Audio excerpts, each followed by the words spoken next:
Hey guys, so I haven't spoken in a while because my life, yes. But I wanted to talk about my symptoms and my triggers because a couple people have asked me about them now. And I've been thinking about making this video for a while, except I've been hesitant to make it just because there's a big part of me that doubts kind of how I feel and, how is it connected to NCS? Is it NCS? Or is it because I'm tired? Or is it because I didn't get enough sleep last night? Or is it because I'm getting sick? Or, so many things.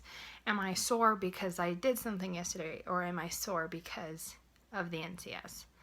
And so I've been hesitant to make it only because I don't want to false advertise, I guess. But I would like to talk about him because I feel like there's some things that are fairly consistent. So I can only hope. But yeah. So I know that something that I can't do very well is drink. And for most people with NCS, it is very hard because alcohol is a blood thinner. So it thins the blood, it makes your already low blood volume even lower, and you're more likely to be symptomatic and pass out when you drink. And I was never a big drinker beforehand. I was pretty social. But I'd never really been too much into drinking. I tried this the other day, and it looks pretty big because it is sort of big. But it starts out here, and I've gotten as far as there, and I'm already symptomatic, and it's 6.5% alcohol. So at this point, I'm a pretty light drinker. Never used to be, but things happen. What else? Heat, which I've spoken about before, is also really hard because it's a vasodilator and your body wants to cool yourself off, so it'll dilate the blood vessels and, bring the blood to the skin. But that also means it's drawing blood away where you want it to be. So heat, again, is something that I have a hard time with. Lack of sleep, I've noticed, is a really big thing.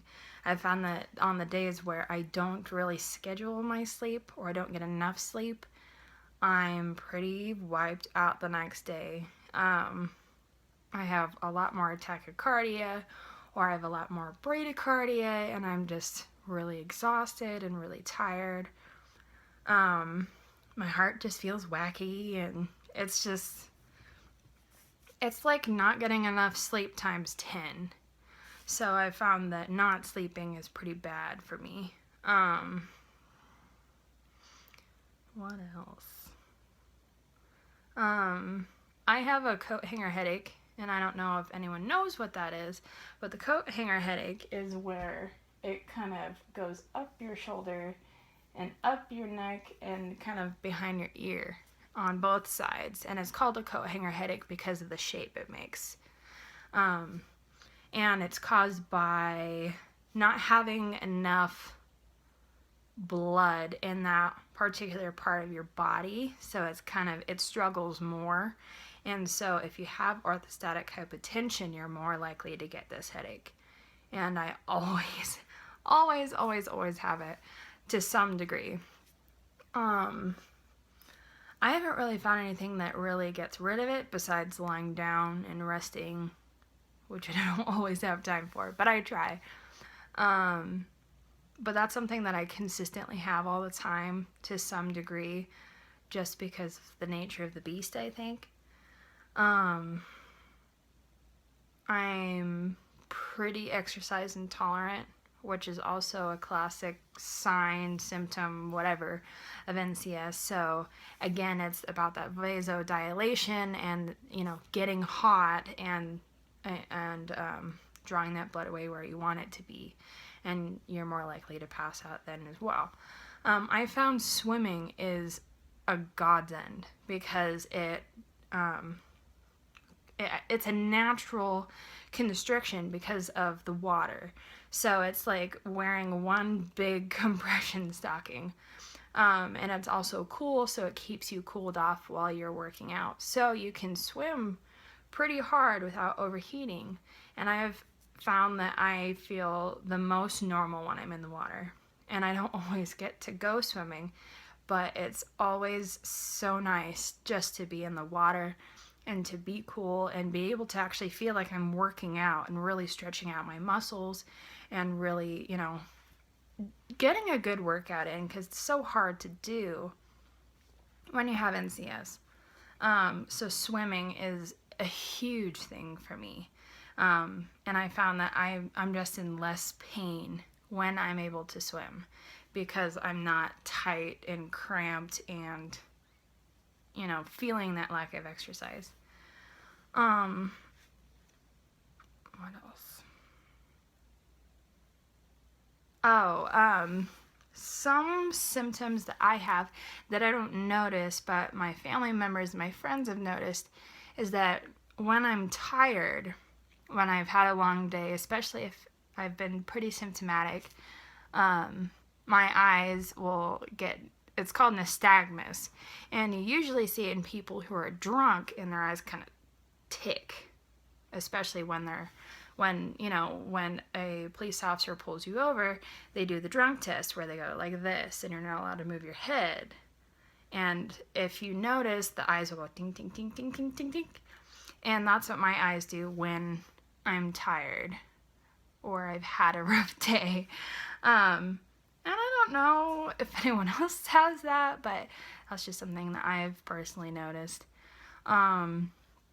I've also found that the more tired and more symptomatic I get, the more brain fog I have. And I feel like I absorb a lot less information, especially when I'm driving.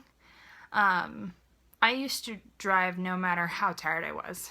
But now I've found that I kind of hit a wall where I've noticed that once I hit a certain point, I'm not very safe to drive because I'm just not absorbing enough information and everything is coming in too slow, if that makes any sense. So if I go over to a friend's house and I hit that wall, the friend's house is where I stay because I know how I feel and how cognitively there I am at that moment. So I think it's important to realize when you've hit your limit and not to push it, because I think that's a big thing on how to not pass out and be super symptomatic. And especially for someone who's really, really trying to hold on to their driving privileges, this is essential. Because if you crash and it's medical, they can take your license and you never ever get it back. That is what has kept me very motivated. So if I feel like I'm tired, I don't go. If I feel like I'm too tired to go home, I don't go home. So I think that's pretty important as far as the brain fog goes. I have a chronic pain, and I'm not entirely sure that is NCS, and I'm going to a neurologist because I have altered sensation in my face and my hands. And it's kind of the most intense kind of at the fingertips, and then it kind of crawls to about there. And then my face, I've noticed it's not numb. It's just kind of deadened sensation. I'm still getting the information, but it's kind of not quite making the jump, as it were. So I can still feel stuff. I just feel like I'm not getting all the information that I otherwise would. I get crampy legs, I think to a point that's because I wear the compression stockings. So it is kind of tight because you've been in compression stockings all day. And I found that eating a lot of potassium has helped me. So bananas and vitamins and avocados apparently have a lot of potassium.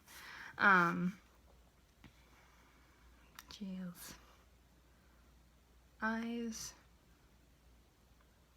My stomach on my bad days is the worst.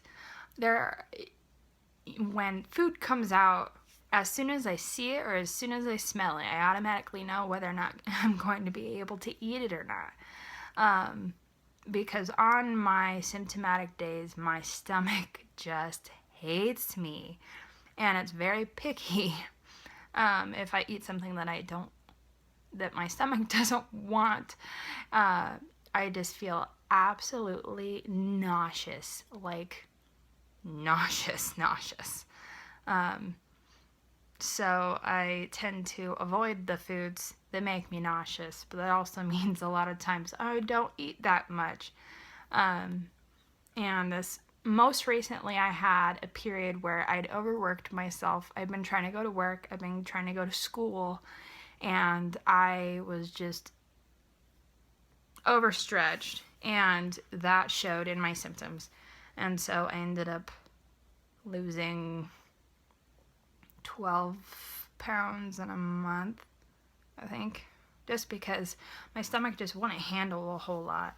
And part of NCS is that stomach thing because, again, eating, especially eating large meals, it absorbs a lot of... It takes a lot of blood to absorb stuff and to break down that food. So when you digest, it brings all of the blood to your stomach and takes it from everywhere else. So my symptomatic days tend to be directly keyed to my stomach. And same with caffeine. I used to be able to drink a ton of it. Now, sometimes the smell of it, or, drinking coffee, and as soon as it hits my stomach, it's no. And if I drink too much of it, then I get heart palpitations, and it's all bad. A huge thing for me is just chronic fatigue.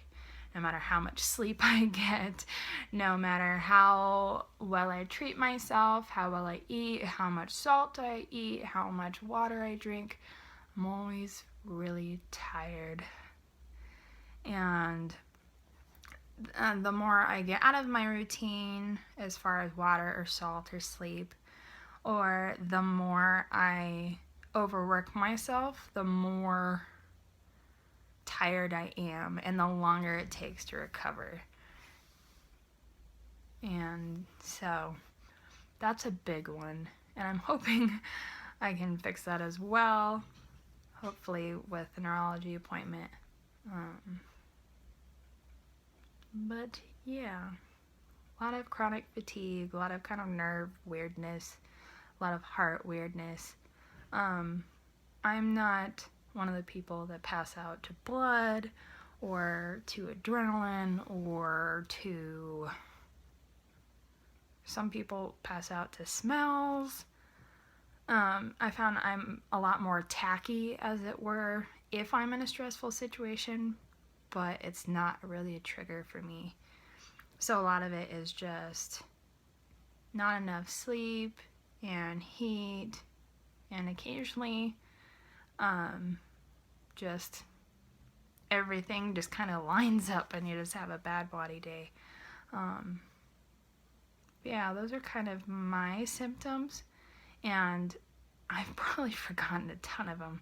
So if you have any further questions or more specific questions, feel free to ask me.